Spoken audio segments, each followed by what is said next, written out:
Hello and welcome to America Right Now. I am not Tom Vasili. I am Joe Pinion. We've got a whole lot for you packed into the next 2 hours, but first. In bipartisan fashion, with overwhelming majority of votes, we passed the American Relief Act of 2025. In January, we will make a sea change in Washington. President Trump will return to D.C. and to the White House, and we will have Republican control of the Senate and the House. Things are going to be very different around here. That was House Speaker Mike Johnson commenting on Congress voting to pass the American Relief Act of 2025 after failing to come to an agreement on two government funding bills, the House and the Senate both overwhelmingly passing a bill funding the government through mid-March. Now, the bill heads to President Joe Biden's desk, and a partial government shutdown has temporarily been averted. Here to help us break all of this down, Congresswoman Nicole Malliotakis, representing the fine people from Staten Island and Brooklyn. Congresswoman, always great to see you. What are your thoughts on this bill, kind of the last gasp of the old order before President Donald J. Trump returns to D.C.? Well, it does what we need it to do, which is avert a government shutdown, keeps the government funded, and it does it for a short period of time. It provides the disaster relief, and it also provides the relief for our farmers to protect our supply chain. And again, this is something that a lot of us advocated for. We were very much against the big, bad backroom deal that was not presented to Congress and members on the Republican side. We were expected to just be rubber stamps, and that was unacceptable. But we were able to get exactly what we needed, and it was the basics to continue funding this government until President Trump and the Republican trifecta take office next year. And overall, I mean, it was the best case scenario in the situation that we were in.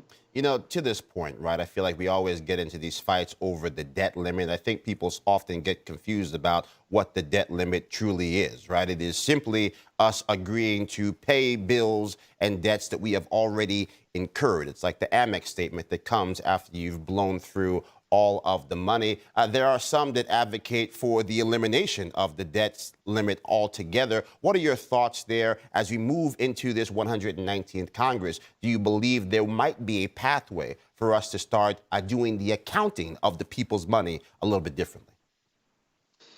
Yeah, so the night before, we actually did vote for a version of this funding bill that did eliminate or eliminate the debt limit, and that was at the request of President Trump, by the way.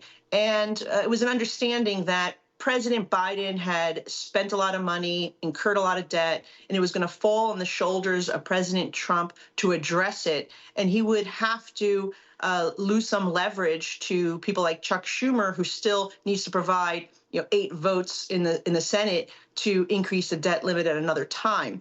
I was okay with the President Trump's plan. I think it's what we should have done, quite frankly. And we have to also recognize, and we do as a party, that we need to begin cutting wasteful spending and really driving down this debt overall. And the reason is 13% of our federal spending is payments on debt, the interest on this debt. And so we need to get our fiscal house in order. I think we may have different ways of how we achieve that. But at the end of the day, not having this over President Trump's head in the first 6 months of his new administration, I think would have given him and the Republicans leverage. But unfortunately, no Democrats voted for that plan simply because of the reason I say they want to have that leverage over President Trump. And we lost 35 Republican votes. And so we couldn't get that done. So we did the cleanest thing possible yesterday. And we just need to move forward now and look to next year. Absolutely. Pivoting here a little bit, one of, I think, the unappreciated stories of 2024, the undeniable cognitive decline of one Joseph Robinette Biden. There is the new report from the Wall Street Journal shedding light on just how deep the actual the concealment of that decline really was. People suggesting the House went to incredible lengths to protect his diminished capacity. I would say, of course they did. It was obvious to any and everyone. The man was falling down on stages. He was falling up the steps of Air Force One. And politics aside, he is our commander-in-chief. He's the president of the United States of America. How do we get to the bottom of who knew what and when they knew it, as we try to make sure we can actually figure out who was running the country the last 4 years? Yeah. Well, I think it's obvious that the vice president and those who were around him in his cabinet knew exactly what was happening here. I don't think that they care. I think that they wanted control of the government, that they wanted, and this was easy, right? It was sort of like a maturing candidate. You had somebody who was there, but really wasn't governing. And the people around him, sadly, made awful decisions that we, the people, are now paying for with this wide open border, with the economic issues that we're facing, high interest rates, and all the other issues like energy prices due to the reduction of leases and permits. Our adversaries took advantage of this. Our allies now are in wars. And we saw a lot of bad things happen over the last 4 years, things that I don't believe would have ever happened if Joe Biden was actually in a normal cognitive state. So I think there were just bad apples within his administration that took advantage of the situation. And I don't know that we need to know who they are at this point. We won the election. We're going to have a Republican trifecta. Let's just go in and fix this mess.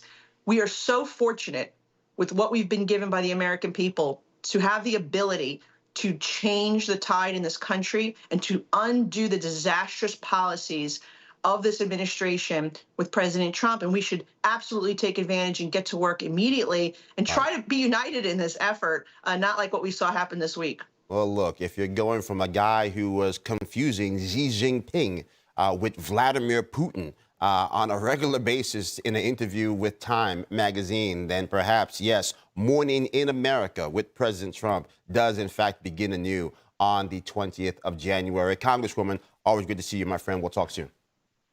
Great to be with you. Thank you.